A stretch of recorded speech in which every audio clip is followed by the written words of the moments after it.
They laughed. Not all of them at the same time. That would have been too obvious. They did it in layers, the way rain comes before a storm. First the silence that was slightly too long when you told them what you wanted to do. Then the small smile that died just before it became real laughter. Then the advice. Always the advice. Have you thought about something more stable? That's very ambitious. I'm just saying, most people who try that don't make it. And every single one of those people, every last one of them, believed they were helping you. That's the part I find most interesting. Not the doubt. The sincerity of the doubt. The sincerity of the doubt. They weren't lying to you when they told you it was unrealistic. They genuinely believed it. And that makes it worse, not better. Because you can't even be cleanly angry at a lie.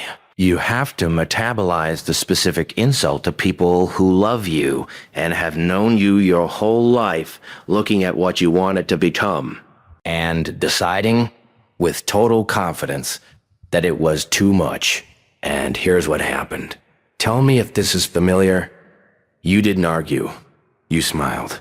You said something reasonable, and then you went home and quietly, methodically began to make the dream smaller. Not all at once. Piece by piece. The way you take apart something broken rather than the way you build something. Carefully, with focused attention to which part to remove next. Until the original version was replaced by something more defensible. Something you could explain without seeing the smile. Here's the thing about the smile. It didn't kill the dream. It fed something else. And that something else has been growing. In the dark, in the silence, has been growing. In the dark, in the silence, in all the hours you spent building the defensible version and feeling slightly sick about it. That something else has a name, and we're about to meet it. Let me describe exactly how it happened. Because the mechanics matter, and most people are too busy being hurt to examine the mechanism. It started early. Probably earlier than you remember clearly. There was a moment. You were younger. The specific age doesn't matter. When you expressed something you wanted, something that was genuinely, urgently yours, and the room received it wrong. Maybe they laughed. Maybe they were quiet in a specific way that means they thought you were being cute, or deluded, or both. Maybe someone said it gently. The way adults say things to children they don't want to discourage, but definitely want to redirect. The message arrived clearly. The size of what you want is not appropriate for who you are. And you were young enough that the message installed. What the installation does is subtle. It doesn't kill the wanting. Nothing kills the wanting. That's the fascinating part. The part that I find myself returning to every time I examine how this works. The wanting persists. It just gets revised into something that requires permission. Instead of, this is what I'm going to do, becomes, if it's okay with you, this is what I'd like to try. Instead of moving, it waits. It waits for the signal that it's been approved. And the signal never comes from the people who installed the requirement. Because the people who installed the requirement don't have that signal to give. They never had it. They were working from their own installed version. Here's something about doubt from the people closest to you. It wears an unusual disguise. Doubt from strangers is easy to dismiss. Who are they to tell you what's possible? But doubt from family, from the people who watched you grow up, from the colleagues who see you every day, that doubt comes dressed as information, as insider knowledge, as the conclusion of people who know you well enough to be honest with you when others won't be. It is not information. It is their ceiling imposed on your architecture. I know someone, very well-regarded man, very sure of his own judgment, who once told a person that the size of what they were attempting was beyond their particular abilities. He said it kindly. He said it with genuine concern. He believed every word. And the thing I found most interesting about that exchange was not his certainty. It was that he had never, not once in his life, attempted anything of that size himself. His assessment of the other person's capacity was built entirely on the foundation of his own untested one. I thought that was a rather elegant illustration of how these things work. The internal monologue of someone who has been laughed at sounds like this. You think, if the people who know me best don't believe in this, maybe they're seeing something I can't see. You think, maybe the confidence I feel is just ignorance. I don't know enough to know what I don't know. You think, I could try and fail and give them the satisfaction of being right. That last one is the most paralyzing. Not the failure. The confirmation. The specific catastrophic fear of becoming someone's told you so. And so you do something very precise and very expensive. You make yourself smaller than the dream in advance. Before anyone can prove you wrong, you pre-shrink the target. You set a modest goal so that when you achieve it, which you will, because you're more capable than anyone in that room has admitted, it's small enough that it doesn't require defending.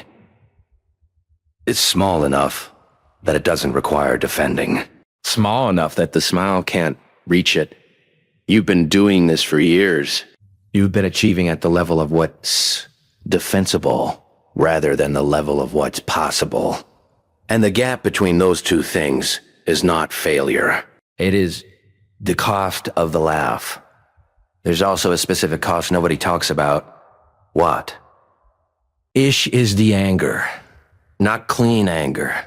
Not the productive kind that clarifies. The specific, low-grade, ambient anger of someone who has been managing other people's comfort at the expense of their own progress. Who has been polite and reasonable and not that difficult, while the thing they actually are keeps pressing against the inside of the polite, reasonable, not that difficult surface. You felt it. The specific tension of being too large for the container and choosing the container anyway.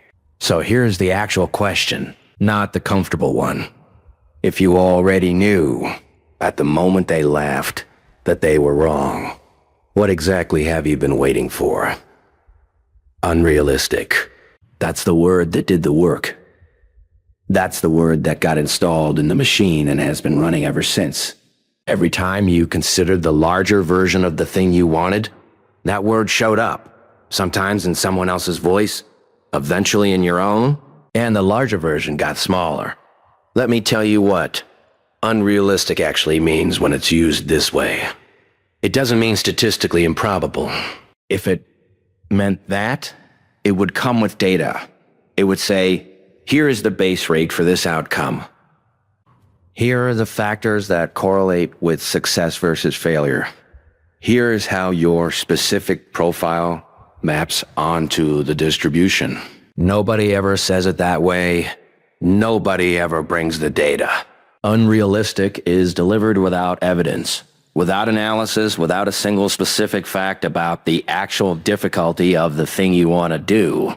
What it means is, this exceeds the size of what I have decided is appropriate for you.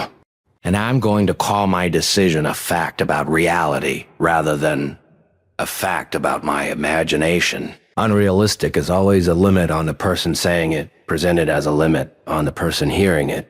The word has never once accurately described the external world. It has only ever described the internal ceiling of the person delivering it. The dream was never unrealistic. It was just too large for smaller people to see clearly. The laugh has a history. It isn't random, and it isn't personal, which makes it simultaneously less offensive and more insidious. Every social system you have ever been a part of, family, school, workplace, culture, was organized around a hierarchy of appropriate aspiration. The hierarchy defines who gets to want big things and who is being unrealistic for wanting them. The hierarchy is not explicit. It's not written down anywhere. It operates through exactly the mechanisms you've experienced. the silence, the smile, the concerned advice, and it is maintained, mostly unconsciously, by everyone who accepted their own place in it. Because every person who accepted their place in the hierarchy has an interest in the hierarchy remaining accurate. When they laughed at your dream, they were not laughing at the dream. They were maintaining the hierarchy. They were performing the social function of confirming that the arrangement in which certain people want certain things and other people want smaller things remains intact. And they performed that function automatically, without instruction, because they had the hierarchy fully installed themselves. This is not a conspiracy. It is more boring than a conspiracy. It is just how social systems preserve themselves by producing the discomfort necessary to redirect anyone who gets large enough to disrupt them. You were never the problem. You were a disruption to an arrangement that needed you smaller. Here is the question nobody asks about the people who laughed. What are they built? Not what have they built. That's a different, easier question. What are they actively, presently, currently constructing? What are they attempting that is uncomfortable, that makes the am vulnerable, that requires them to be seen failing if it doesn't work? What dream of their own are they defending against? The specific smile of someone who found it too large?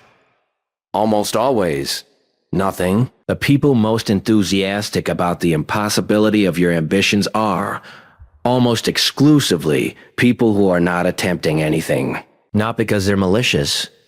I want to be careful about this because clean resentment would actually be useful here. And what I'm describing is something more complicated. They're not attempting anything because they accepted the hierarchy's assignment of their appropriate size a long time ago, and the acceptance was painful, and the scar has calcified into certainty. They are not wrong because they're stupid. They are wrong because their ceiling became their floor.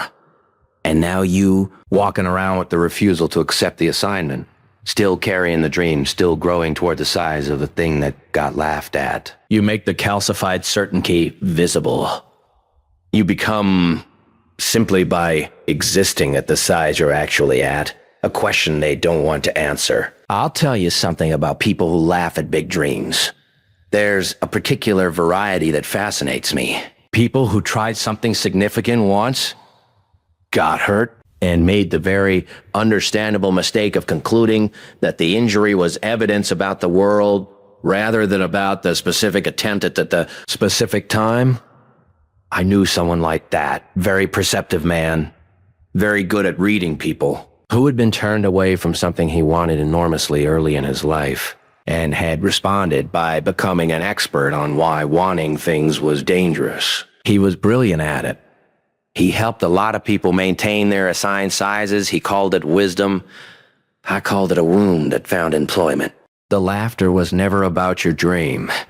It was about theirs. Here is why. T being laughed at actually does to a person who doesn't quit.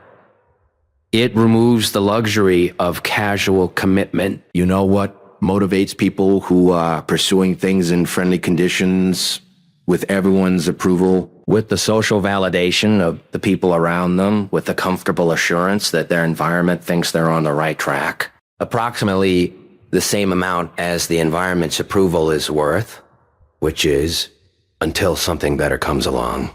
Approval-fueled commitment is contingent. It depends on the continuing supply of the approval. When the approval dries up, when the environment changes, when the cheerleaders get tired, when the hard parts arrive, the motivation tends to leave with it. The person who has been laughed at has had the approval removed at the beginning.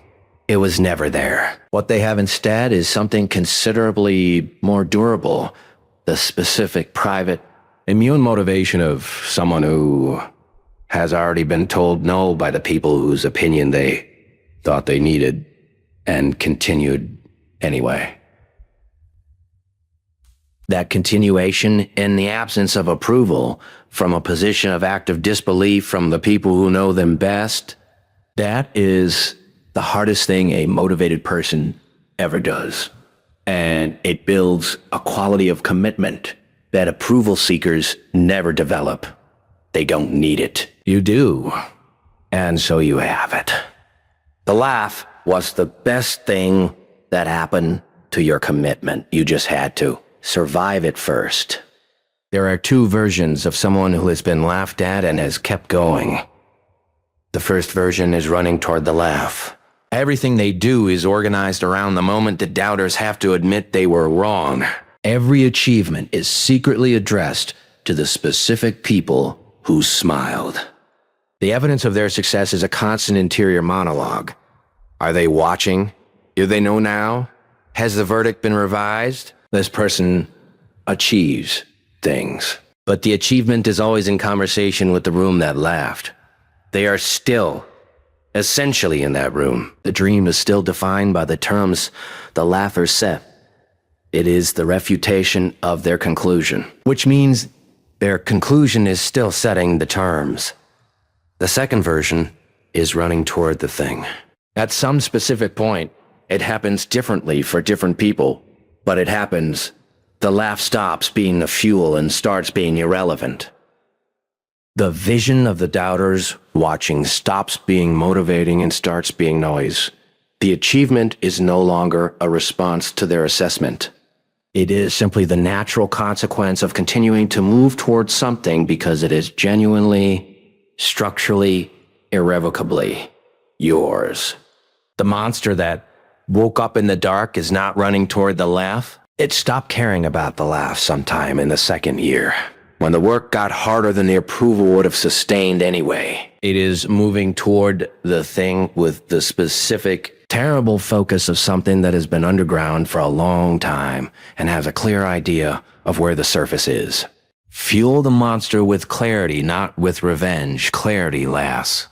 Revenge runs out. The internal vocabulary of someone still operating under the laugh is very precise, and it has been producing the wrong outputs for years. You hear it every time the larger version of the dream surfaces. Who am I to think I can do this?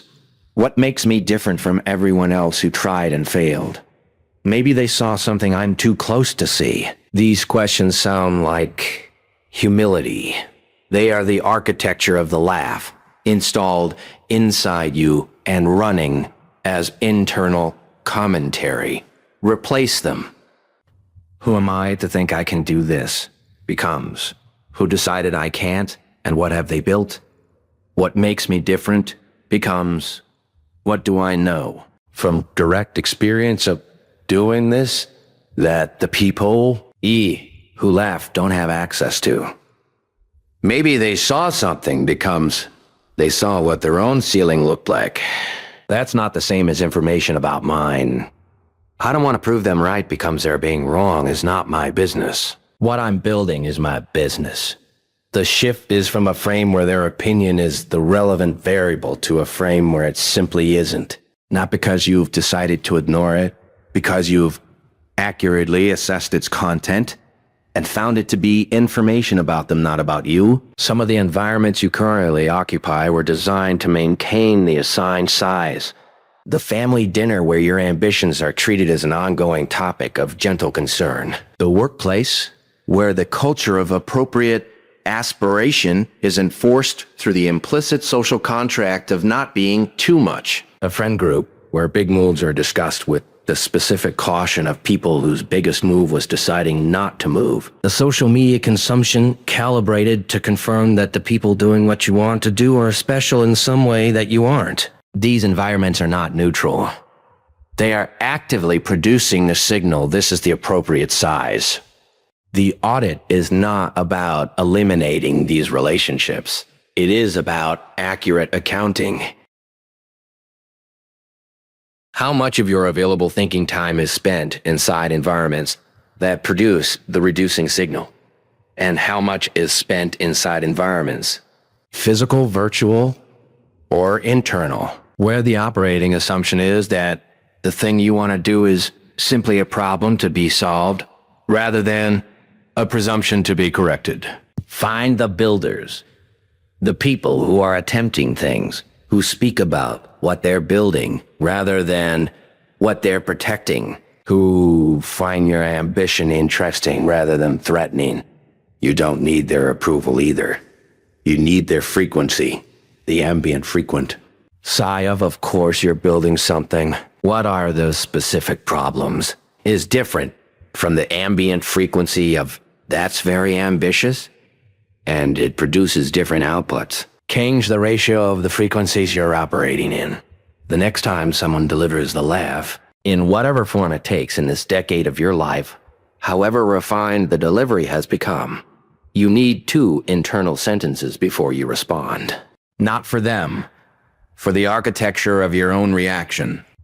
The first, this is information about their ceiling, not about mine.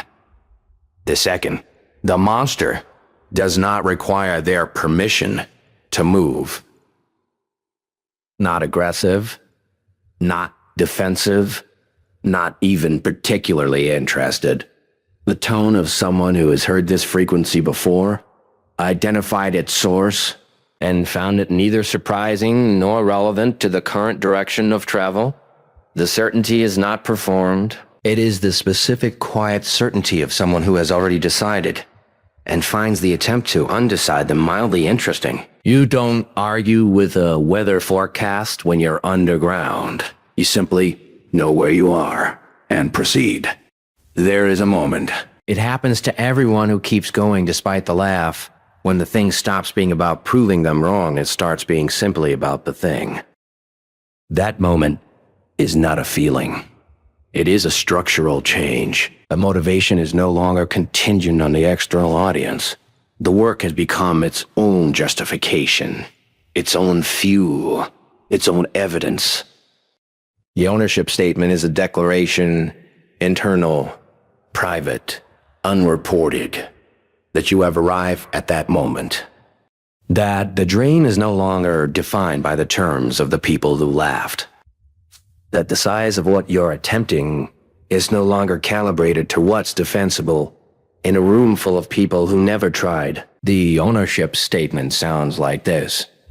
I am building the thing, not the defensible versi, on the thing. And I am done adjusting its size for the comfort of people who have not built anything. Not angry. The anger is expensive, and the monster has better things to do with the energy. Just certain. The quiet, immovable certainty of someone who has made the specific decision that the laughter was the last thing the dream ever had to survive. From those particular people, the monster doesn't wake up angry. It wakes up clear. Here is the system underneath everything I've described. Every social structure has a mechanism for maintaining its shape, for keeping people at their assigned sizes and their assigned lanes, producing the predictable outputs that the structure was built to receive. The mechanism is not enforced by authority. Authority is too expensive and too visible. The mechanism is enforced by something quieter and more efficient. The social cost of aspiring beyond the assigned size. A slight withdrawal of warmth. The concerned advice. The silence before the answer. The smile. This mechanism works extraordinarily well on people who still need the approval of the room to proceed. And it is entirely ineffective on people who have passed through the specific transformation that happens when the laugh has been survived enough times, and they have continued anyway. The transformation is not resilience in the generic sense. It is something more precise. The point at which the social cost of aspiring beyond the assigned size becomes smaller than the internal cost of not doing so. When it costs you more in the specific private currency of self-respect and forward motion to stay at the defensible size than to move toward the real one. That is the moment the monster wakes up, not in fury, in clarity. And here's what is actually true about you right now at this specific moment. You have survived the laugh. Not once, many times you have heard the asses. Cement from the people whose assessment you thought mattered most, and you have continued. Perhaps more quietly, perhaps more carefully, perhaps more carefully, perhaps more underground than you would have chosen. But you have continued. The dream is still there. Not the defensible version, the actual one. You know it's still there because the gap between the defensible version and the actual one is exactly the shape of the discomfort you've been carrying. That discomfort is not evidence that the dream was wrong. It is evidence that you are still the size the dream requires, even after years of pressure to be smaller. The people who laughed are not the story. They were never the story. They were the pressure that revealed whether the thing was real or not. And the thing is real. You proved it by staying real alongside it, in the underground years, in the quiet, in the hours when no one was watching. And you are still moving toward it. The monster that woke up is not defined by what was said in that room. It is defined by everything that has been built since the room. Every quiet decision to keep going. Every morning when the defensible version was set aside and the actual version was worked on. Every moment when the size of the dream was maintained in private, regardless of what was presented in public. A laugh only matters in the room where it happened. You are no longer in that room. You said it out loud, didn't you?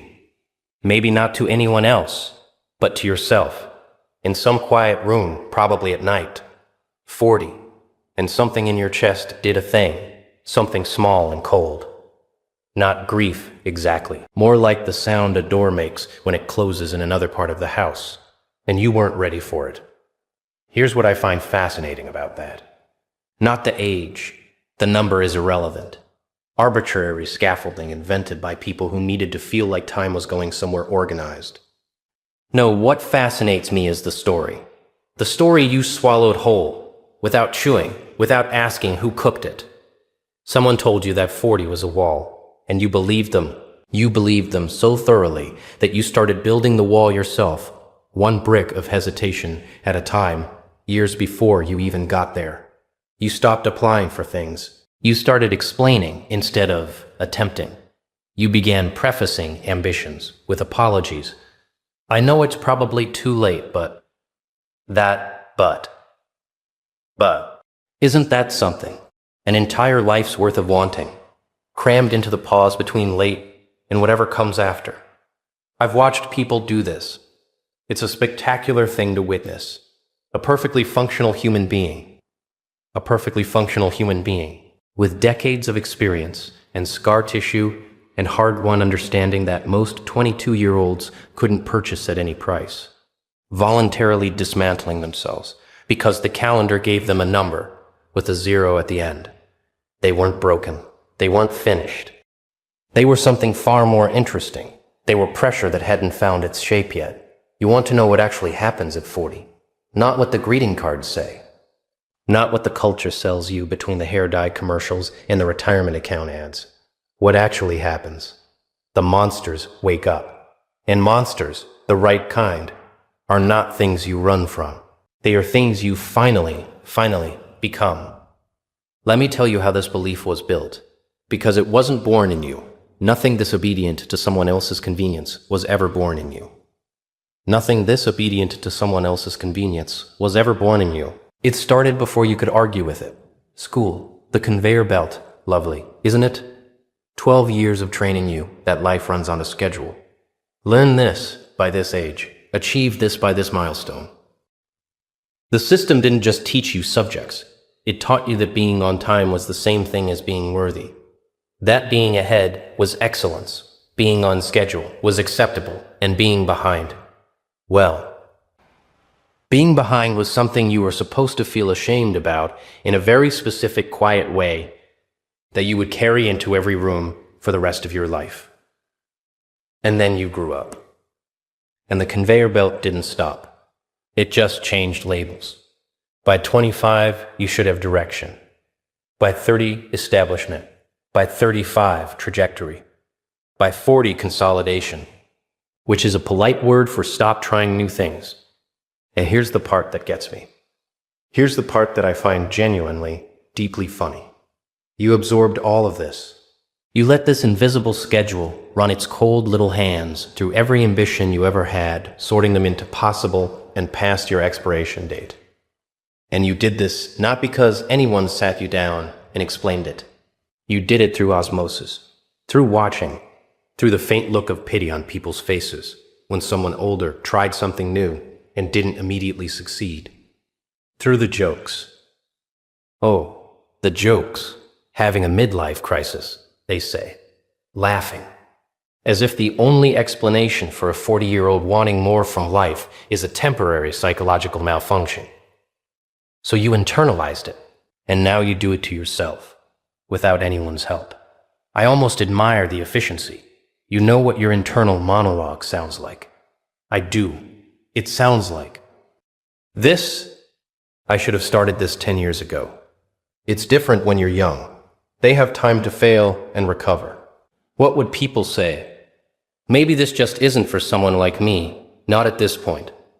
Someone like me. As if you've assigned yourself a category with a ceiling. As if someone like me is a fixed coordinate rather than a habit of description. And the cost. Let's not gloss over the cost, because I think you've been very carefully not thinking about it. The ideas you quietly buried. The businesses you researched once, and then closed the browser. The skills you wanted to learn, then told yourself you were too old to begin. The relationships you didn't pursue, because you'd already decided you were past the point where you deserved to want things. The life. I want you to sit with this word. The life you preemptively grieved before it even had the chance to disappoint you. That is the cost, not dramatic. Just the slow, daily erosion of your own permission to exist as someone still in motion. Someone I know, a remarkably disciplined individual. Someone I know, a remarkably disciplined individual, very committed to the idea that everything worth doing has a correct procedure and a correct timeline. Once told me, with complete sincerity, that the reason he never changed his approach was because his approach had always worked before. He said it like that was an argument, like previously functional was the same as permanently correct. I found that profoundly revealing. The most rigid cages are always the ones the occupant designed themselves and called a system. And here is the question, not a soft one. I don't do soft questions. Here it is, Bear. What if the thing you've been calling too late is actually just untested? What if past my prime is something you started believing the moment other people needed you to believe it? Because your ambition at 40 is more threatening than your ambition at 22 and threatened people reframe things? What if the wall isn't a wall at all, but a suggestion painted to look like stone by everyone who ran out of courage and decided, in their retreat, to call the exit wisdom? What if you've been apologizing for being exactly the kind of threat the world wasn't ready? 4. Too late. Let's examine that phrase with the seriousness it doesn't deserve. Too late for what? Exactly. Too late according to whom? Too late by which measurement? Using whose clock? In service of what plan that you personally agreed to follow? Too late is not a fact. It is a verdict. And verdicts require courts, and courts require authority. And I want you to look very carefully at who you've been giving authority over the timeline of your own life. Was it the culture? A parent who ran out of runway early and called it realism? A peer group that stopped growing and turned that stillness into a doctrine?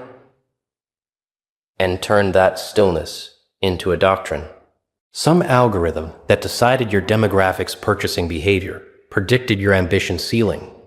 Too late is the language of people who need your surrender to feel better about their own. It is not a law of physics. It is not even a statistic. Not really. Not when you actually look at the data of human achievement across ages, which inconveniently refuses to cooperate with the narrative. It is a story, and stories can be replaced. The correct word, the accurate word, is not late. The correct word is ready, because what 40 brings is not the closing of doors. It is the precise point at which most people have finally suffered enough to stop being precious about the wrong things. Ready is not the same as late. Ready is what late was afraid to admit it meant. The label too late is a costume worn by I'm terrified, and I've never been interested in costumes. Here is what actually happened to you, stripped of sentiment. We re-handed a map early in life. The map had a route on it. School, credentials, establishment, stability, consolidation, graceful fade, and you followed it, mostly, or tried to. Maybe you deviated. Maybe life deviated for you. And somewhere in the deviation, you looked up and noticed that the other people on the map had moved further along the official route, and you made a catastrophic interpretive error. You decided distance from the route meant failure. You decided that off-map meant lost. But here is what the map makers never told you. The map was drawn by people who had already reached their destination and needed to justify the route they took to get there. The map wasn't wisdom. It was retrospective autobiography, dressed up as universal instruction. The real origin of life is over at 40 is this. It is the defensive mythology of people who stopped at 40 and needed a reason that wasn't their own fear. If everyone agrees the race ends here, no one has to look at the fact that they chose to sit down. You didn't get left behind. You got misinformed. There is a significant difference between those two things, and one of them has a solution. The people who look at someone starting over at 40, starting a business, changing careers, pursuing something they love, building something from nothing, with the kind of knowledge and patience a 20-year-old simply cannot fake. The people who look at that and call it sad or reckless or embarrassing. Let's spend a moment with them. What are they protecting? Because ridicule of this specific kind, the kind aimed at someone who is still moving when you've stopped, has a very particular flavor. It's not really about the person they're mocking. It's a preemptive defense. Mock the runner, so you don't have to examine your own stillness. Call ambition crisis, so you don't have to explain why you abandoned yours. I know. A man. Very composed man. Deeply invested in the idea of being necessary. Who had a remarkable talent for arriving exactly when the visible work was already underway, contributing precisely enough to be credited, and then disappearing before anything difficult required his sustained presence. He had a word for this. He called it knowing when to intervene. I called it the most elaborate performance of usefulness I had ever watched someone construct to avoid the exposure of genuine investment. The ones who judge you for still wanting things are almost always running the same act. People who have genuinely built things, who have genuinely failed and rebuilt, who have the real texture of effort on them, almost never mock the effort of others, because they know what it costs. Contempt for ambition is a confession. Let them confess. Keep moving. The judgment tells you nothing about your odds. It tells you everything about their fears. Here is the thing no one says out loud, because it is slightly inconvenient for the youth worship industry. Experience is compounding interest applied to everything. At 40, you have suffered in ways that created information you cannot learn from a book. You have navigated bureaucracies, relationships, failures, recoveries. You know viscerally the difference between a real problem and a theatrical one, a distinction that takes most people 15 years of unnecessary suffering to develop. You have the one thing 22-year-old ambition catastrophically lacks: calibrated patience. You know how long things actually take. You are not going to be surprised by the hard middle of the project because you have lived through the hard middle of things before, and you know it doesn't mean the end. You are also, frankly, harder to manipulate, harder to knock off course by a bad week, harder to stop with a rejection that would have devastated. You at 25. The skin has thickened, not in the dead way, in the precise way. You know which wounds are real and which are just friction. That discrimination is worth more than youth's raw energy in almost every endeavor that actually matters. The advantage of age is not wisdom in the vague fortune cookie sense. The advantage is specificity. You know things, particular things, hard won, tested, forged in actual experience things. And that knowledge applied to ambition is not diminished fuel. It is refined fuel. The difference between what burns in a bonfire and what burns in an engine. The monster that wakes up at 40 wakes up with better aim. There are two ways a person can arrive at 40 with a history of struggle. Two very different orientations. The first, they let the weight of it become evidence against themselves. Every failure becomes a data point confirming the narrative that they weren't meant for more. The struggle becomes a prison they carry. They've been hurt, yes, but they've also decided that being hurt explains why they can't move. They've made their past into a reason, a permanent one. The second, they let the weight of it become ballast. Not forgotten, never forgotten, not minimized. The pain is real. The loss was real. But it has been metabolized into something functional, into the kind of steadiness that doesn't need to perform confidence because it has the less glamorous, more durable thing. Evidence. Actual evidence paid for an actual cost. That they survived the unsurvivable, rebuilt after the unrepairable, kept going when the logical thing was to stop. That second orientation is not a personality type. It is a decision made often in a single quiet moment, usually in the dark, usually alone, usually when no one is watching and nothing is rewarded. The decision to stop using the past as a sentence and start using it as a credential. The knife held in panic is a weapon aimed in every direction. The knife held with intent, held by someone who knows exactly how sharp it is, exactly what it costs them to earn the right to carry it. That is a different instrument entirely. You have been through things. I know you have. The question is not whether you suffered. The question is whether you decided yet that the suffering belongs to you, not as a wound to display, but as a resource to deploy. The words you use inside your own head are not neutral. They are instructions. And you have been issuing yourself a very specific set of instructions for a very long time, probably so automatically you stopped noticing they were instructions at all. Too late becomes differently timed. Not as a comfort, as an accuracy, because late implies a train that left without you. Differently timed means the route was never the same route, and comparing departure times is irrelevant. You are not behind someone else's schedule. You are on a chronology that no one has mapped yet, because it belongs specifically to you. I've wasted time becomes I've accumulated cost. Cost implies something purchased. Cost implies something purchased, something paid for. You did not waste your difficult years. You paid them into an account that has been quietly compounding. The question is not whether you spent anything. The question is whether you're going to make the withdrawal. It's too late to start becomes I am starting later than I intended, which means I'm starting with more than I had. That sentence is not motivation. It is arithmetic.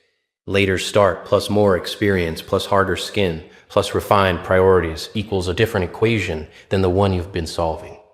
Someone like me becomes, and this one I want you to be very precise about.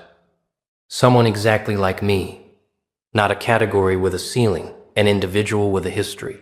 Specific, eered, you see cool. Not comparable to anyone else's timeline because not built from anyone else's materials. The internal language is the first architecture. Change the language and you change the load-bearing structure of the whole construction. There are rooms, and I mean this both literally and metaphorically, that were built specifically to make you feel like you have already arrived at your limit. Identify them, not with drama, with the calm, clinical eye of someone reviewing a lease that no longer serves them. The conversations that always end with you, slightly smaller than you entered. The people who respond to your ambitions with that particular brand of concern that is entirely about themselves. Just being realistic, they say, as if their reality has jurisdiction over yours. The media you consume that treats 40 as a punchline or a crisis or a closing. The peer groups where the unspoken agreement is that everyone stopped wanting things at roughly the same time, and wanting things now is a form of social betrayal. These environments are not neutral. They are active. They perform a function. And the function is to keep the room's average level of ambition stable, which means if yours rises, the room needs to bring it back down. This is not malice. It's equilibrium, but equilibrium for you, right now, is another word for stillness. And stillness is the one thing you cannot afford. You do not need to announce your departure from these rooms. You do not owe them a scene. You simply redirect your investment of time and attention with the same quiet decisiveness you'd apply to any resource being used inefficiently. New rooms. Rooms where people are building things, attempting things, failing at things, with the specific dignity of someone who knew the risk and took it anyway. The room you're in shapes the size of what you believe you're allowed to want. Choose the room A accordingly. The next time someone, a voice, a person, a memory, tells you that you are past the point of return. 2 sentences. Internal. Say them like you mean them, which eventually you will, because you will have made them true. I don't accept that as a fact. I accept it as your experience, which doesn't belong to me. That's it. No debate, no defense, no lengthy internal argument. The response is not an argument, because arguments imply the other position has standing. It doesn't. It's a redirect. Clean. Certain. The psychological equivalent of stepping around an obstacle rather than through it. Not aggressive. Not defensive. Not defensive. Just certain. The certainty that comes not from never having doubted, but from having doubted completely and having arrived. On the other side of that doubt, it's something that survived the test. This is the last shift, and it is not a technique. It is a posture. The person who has stopped apologizing for their age and their timeline doesn't carry a sign about it. They don't announce it. They don't correct people who make assumptions. They simply operate from a different premise. The premise that their history is an asset. Their experience is capital. Their experience is capital. Their years of pressure are precisely the conditions that produced whatever it is they're bringing to the table now. It is not pride. Pride needs an audience. This doesn't need an audience. This doesn't need an audience. It's the quiet, immovable, slightly inconvenient fact of a person who decided, somewhere in the dark, that they were done explaining themselves to people who had already decided to misunderstand them. That decision sounds like this when it happens. Not a speech, not a declaration, not a dramatic moment. It sounds like someone, alone, probably tired, looking at their own reflection or their own ceiling, and simply deciding, without fanfare, without witnesses, without anyone to validate the moment, that free. On here, they move as what they actually are. Not what they were told they should be by now. Not what the culture needed them to remain. What they actually are. A person in motion. With history. With cost. With the specific, undeniable authority of someone who was put down and got back up enough times that the getting back up is no longer heroic. It's just what they do. That's the posture. Not a performance. A permanent recalibration. You don't wear it. You become it. Quietly. In whatever room you're in right now. Not 40. Not age. Not the number or the milestone or the greeting card industry's very efficient relationship with human anxiety about time. This was about a system. A very well functioning, very elegantly designed system that needs people to believe their most valuable years are behind them. Precisely when those people become the most difficult to manage. A 22-year-old with ambition is useful. Directable. Channelable into whatever pipeline needs, filling that quarter. A 40-year-old who has burned through enough illusions to know exactly what they want and exactly what they will not accept, that person is a structural problem, not for the world, for a very specific set of arrangements that rely on your compliance. The life is over at 40. Story is not carelessness. It is engineering. It is the preemptive retirement of the most dangerous version of you, the version that has suffered enough to be unafraid of suffering. Experienced enough to see through pretense, and specific enough in their desires to be immune to generic incentives. They needed you to file yourself away before you became inconvenient. And to their considerable credit, they almost got you to do it yourself. Here is the most direct, honest thing I can tell you about where you are right now. You are not past your peak. You are, for possibly the first time in your life, in posse. Scion of the full materials required to build something real, not the enthusiasm of an experience. The clarity of someone who has paid for their understanding in a currency that can't be borrowed. Not the flexibility of youth, the precision of someone who knows exactly where they will and will not bend. Not raw potential, proven materials, tested under actual conditions, shaped by actual heat. The monster that wakes up in the dark at 40 wakes up knowing things the younger version of itself could only perform. It wakes up without the need to prove anything to anyone who never mattered.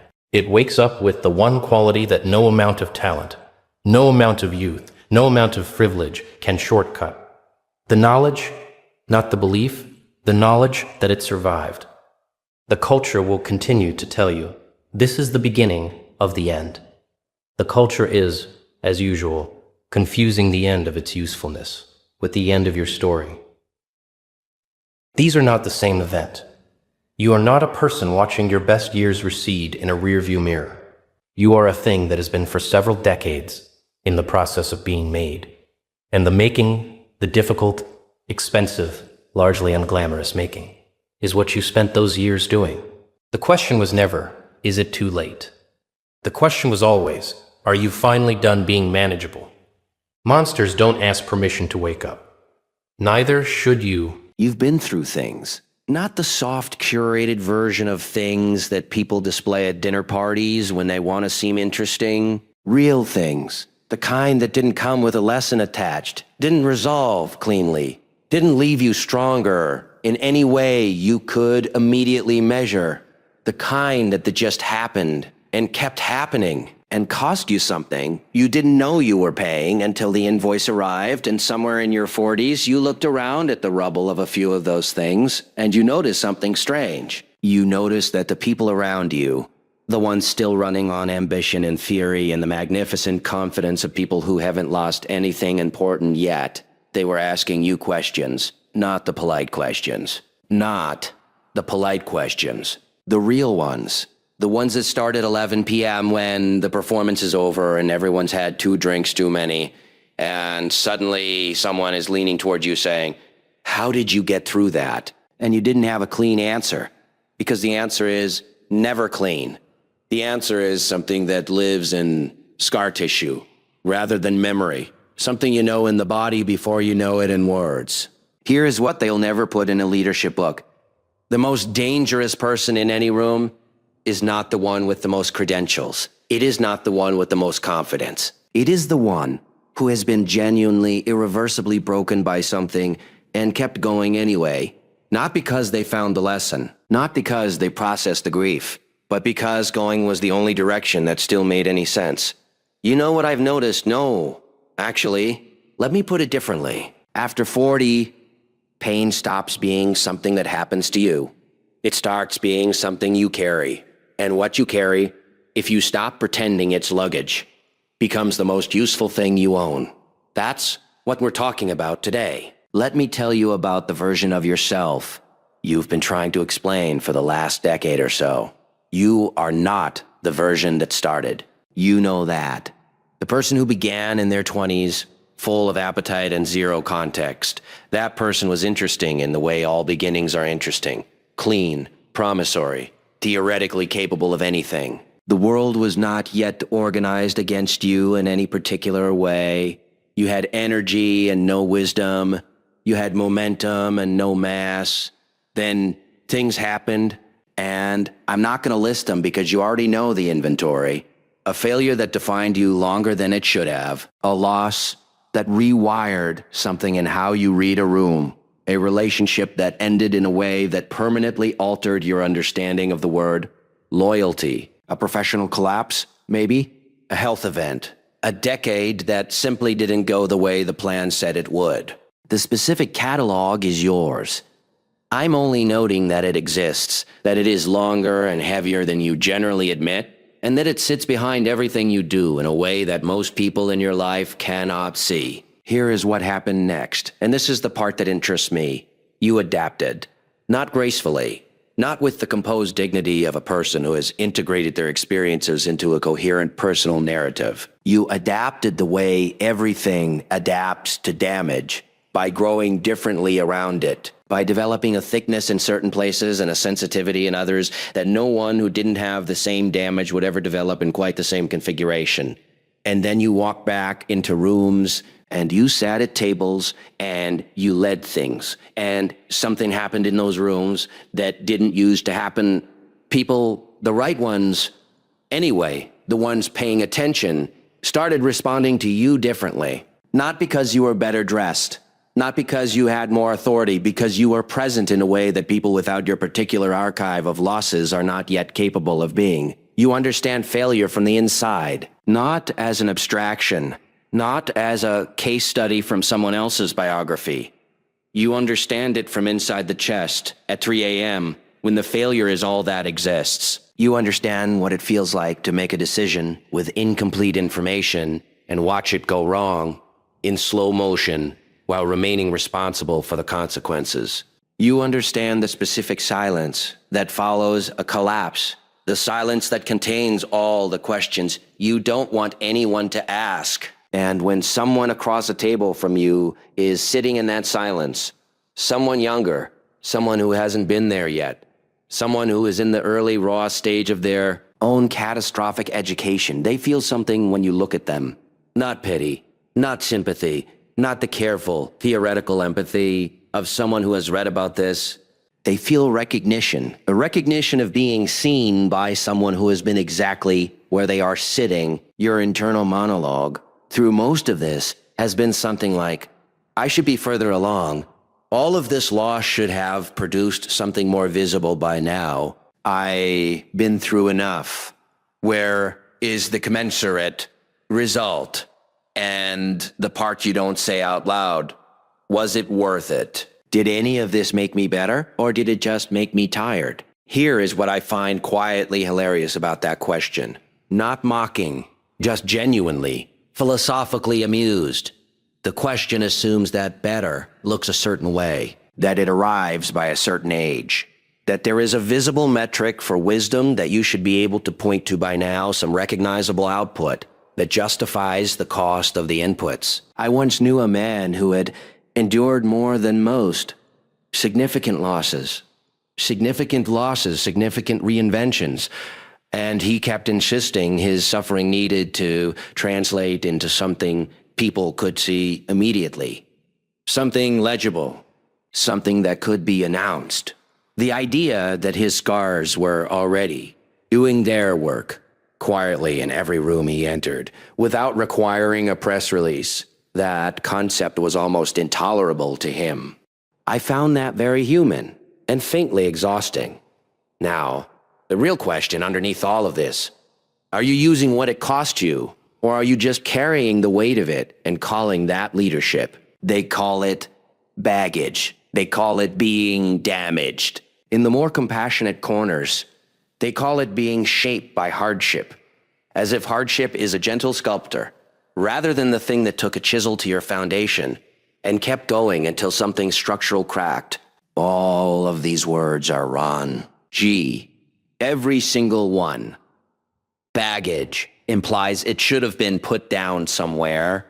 Damaged implies the original state was the correct state, and this is a deviation. Shaped by hardship is the polished version, the one you put on a keynote slide that manages to be technically true and emotionally dishonest at the same time. Here is the accurate word. Calibrated. You have been calibrated by experience in a way that cannot be replicated by reading about experience, by studying it, by observing it at a careful distance. Calibration is not damage. It is not baggage. It is the specific tuning that happens to an instrument when it has been played in extreme conditions and is not broken. The tone is different afterward. The range is different. The instrument is not less than it was. It is truer. It resonates at frequencies it couldn't find before. The people who call it damage are people who haven't been tuned yet. They are still factory settings. and they are judging a concert grand by the standards of a piano that has never left the showroom, they call it baggage, because they don't yet know what it costs to carry something that heavy and arrive anyway. Point 2. Reveal the real origin. Let me be precise about what actually happens when significant pain is processed. And I mean processed in the real sense, not the therapeutic sense, not the journaling, your feeling sense, but the actual metabolic sense of what happens over years when you continue living inside the consequences of something that cost you. You develop a specific cognitive architecture that cannot be built any other way. First, you develop a non-academic understanding of desperation. You know what it feels like when the options are genuinely limited. Not inconveniently limited. Not inconveniently limited, genuinely limited. This means that when someone in a room you're leading hits that wall, you don't panic, you don't catastrophize. You don't offer theory. You offer the calm that only comes from having been in the exact room they're in and found the door, not a comfortable calm, a particular earned calm, the kind that comes from having survived a version of the unsurvivable. Second, you develop a high-resolution radar for pretense, because when you have been through actual difficulty, performance becomes obvious. You can hear the difference between someone saying something true and someone constructing a sentence that sounds like truth. This is not cynicism. Cynicism is the lazy version. This is discernment. It is the specific gift of having been in enough situations where getting it wrong cost you something irreplaceable.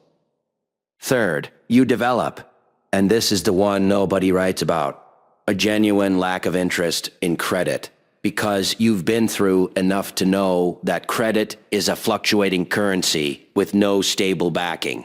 Real leadership, the kind that produces results that outlast the leader, has never been about who got thanked. It's been about who stayed in the room when it stopped being comfortable. Pain doesn't make you a leader. It removes the things that were preventing you from being one. The people who dismiss lived experience as a leadership qualification, who insist instead on credentials, on frameworks, on the reproducible methodology of a system that has never been tested in a genuine emergency, what does their insistence actually tell you? It tells you they are afraid of the thing they can't quantify. There is a very specific anxiety in a technically accomplished person when they encounter someone whose authority comes from somewhere they cannot locate on a resume. They don't know how to argue with it. They can't peer review it. They cannot peer review it. They cannot submit it to a methodology and get a grade back. And what cannot be measured by the systems they trust makes them deeply, privately comfortable. So they reduce it. They call it wisdom. In that tone, that means irreproducible anecdote. They say things like data-driven as a subtle rebuke to anyone whose data is internal rather than external. They build frameworks specifically designed to convert experience into a format that can be managed, categorized, and ultimately subordinated to the framework itself. I have spent time with people who believed that the correct response to any human situation was a sufficiently rigorous process. People who genuinely thought that the right system, applied with enough consistency, could account for all variables, including the human ones. I found that touching. Also, deeply unhelpful when the variables turned out to be human, which they always do. What they cannot measure, they will not trust, which is convenient for them and completely irrelevant to whether it works. Here is what the person who has been genuinely broken and reassembled, after 40 when the reassembly has had time to cure, brings to a room that no credential, no training, and no theoretical framework can manufacture. Steadiness under conditions that are not theoretical. I am not talking about the performed steadiness of someone who has learned to seem calm in meetings. That is a technique. I am talking about the metabolic steadiness of someone who has been in an actual crisis, a real one, with real consequences. That didn't resolve on schedule and has discovered, through that specific education, that they do not, in fact, break. They bend. They lose things. They pay costs they didn't budget for. And then they are still there, still functioning, still capable of making the next decision. That is not a skill you can acquire in a seminar. Add to that the ability to hold two contradictory truths simultaneously without needing to resolve the contradictory immediately. This is what experience gives you that youth almost never has.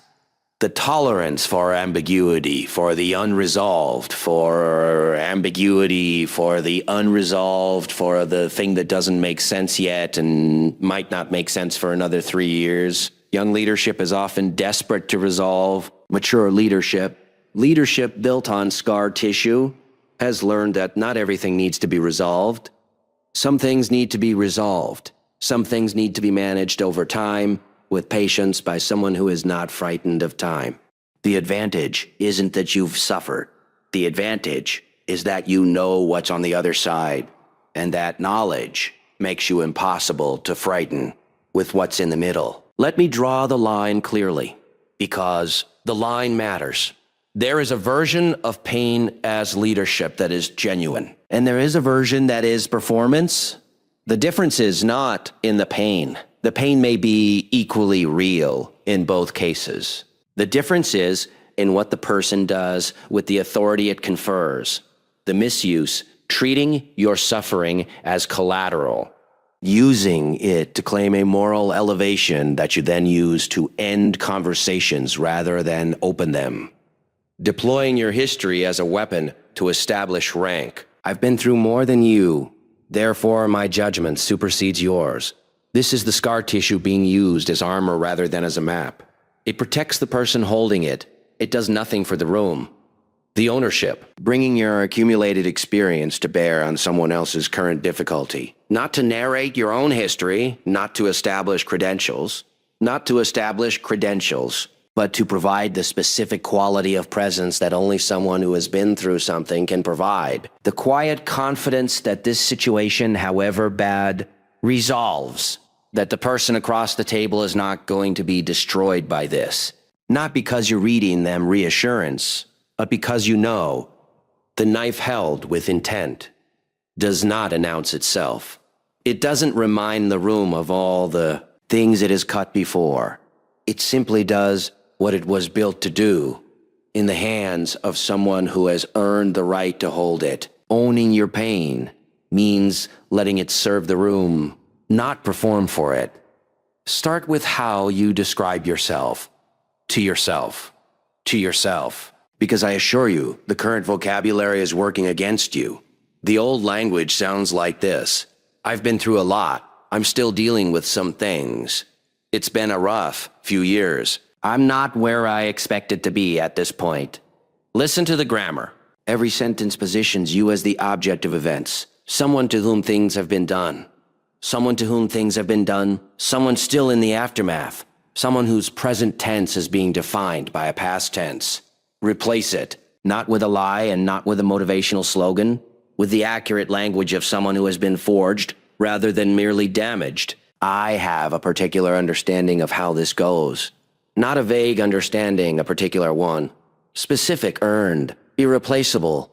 My experience with failure makes me unusually useful in this situation.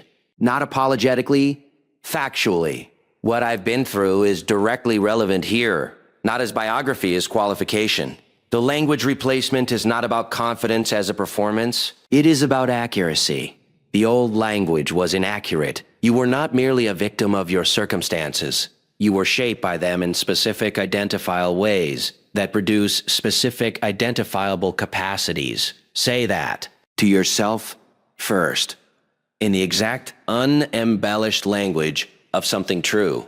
Look at the rooms you occupy, not just the professional ones, all of them, and identify with the specific clarity available to someone who has been through enough to know what costs, which rooms were built to minimize your experience. These rooms have a recognizable temperature. They value the clean, the theoretical, the credential-bearing, the optimistic. They treat certainty as a virtue and ambiguity as a problem to be solved. They applaud beginnings and are made uncomfortable by the complexity of middles and the weight of endings. They reward the performance of confidence and have no mechanism for recognizing the deeper, quieter thing that lives underneath it.